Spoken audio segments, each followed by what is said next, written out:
Comment créer un modèle de page personnalisé dans WordPress grâce au FSE? Alors pour ça, eh bien, on va se rendre dans Modèle, juste ici. Ici, on va voir l'ensemble des modèles de notre site. Donc en gros, c'est des modèles qui vont s'appliquer à un type de page particulier. Maintenant, moi, j'aimerais créer un modèle de page qui soit un petit peu plus marketing pour créer des pages d'atterrissage, des pages de capture, etc., etc., des landing pages. Et donc là, ce que je vais faire, c'est que je vais cliquer sur le bouton là-haut, créer un modèle. Là, ça va me lister tous les modèles que je peux créer. Mais là, ce que je veux faire, c'est un modèle personnalisé qui va s'appliquer aux pages sur lesquelles je l'appliquerai.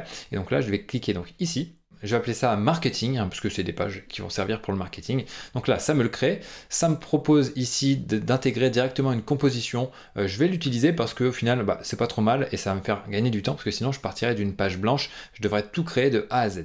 Donc là, c'est pas vraiment ce qui m'intéresse. Donc là, ce que j'ai fait déjà au préalable de cette vidéo, c'est que j'ai créé un en-tête marketing. Donc là, ce que je vais faire, c'est que je vais prendre mon en-tête, hop, et je vais le faire disparaître.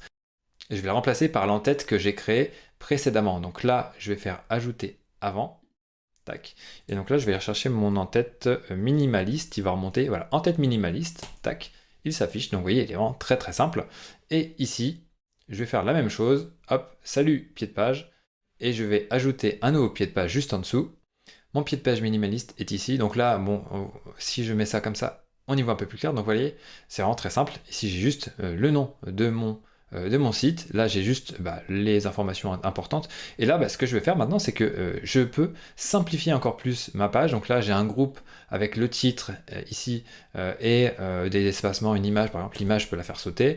Et je peux rester comme ça, tout simplement. Après, je pourrais jouer éventuellement sur le contenu pour avoir quelque chose qui soit un petit peu plus étroit ou alors, au contraire, un petit peu plus large. Je pourrais dire, voilà, je veux que ça ait une largeur de 800 pixels au maximum. Et donc là, ça prendra une largeur de 800 pixels au maximum. Je peux définir après une plus grande largeur, si la grande largeur, elle doit être de 1200. Comme ça, si je mets, par exemple, un bloc groupe en grande largeur, ça s'étendra jusqu'à 1200 et le reste du contenu s'étendra jusqu'à 800.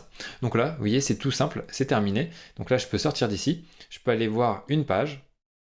Donc là, je vais choisir une page. Ça tombe bien, j'ai préparé une page landing. Je vais cliquer dessus pour l'éditer. Donc là, on voit que j'ai l'en-tête par défaut du site avec le gros pied de page par défaut qui ne m'intéresse pas. Donc là, je vais cliquer ici sur modèle. Et après, je fais changer de modèle. Et donc là, j'ai mon modèle marketing qui est à disposition. Et voilà, ça s'applique, c'est tout bon. Alors bien sûr, là, il y a zéro contenu. Mais le modèle de page est créé, je peux l'appliquer sur une page et maintenant il n'y a plus qu'à. Donc vous avez désormais toutes les cartes en main pour pouvoir créer vos propres modèles de page dans le FSE grâce à l'éditeur de site de WordPress. Et donc maintenant, j'ai envie de vous dire, à vous de jouer.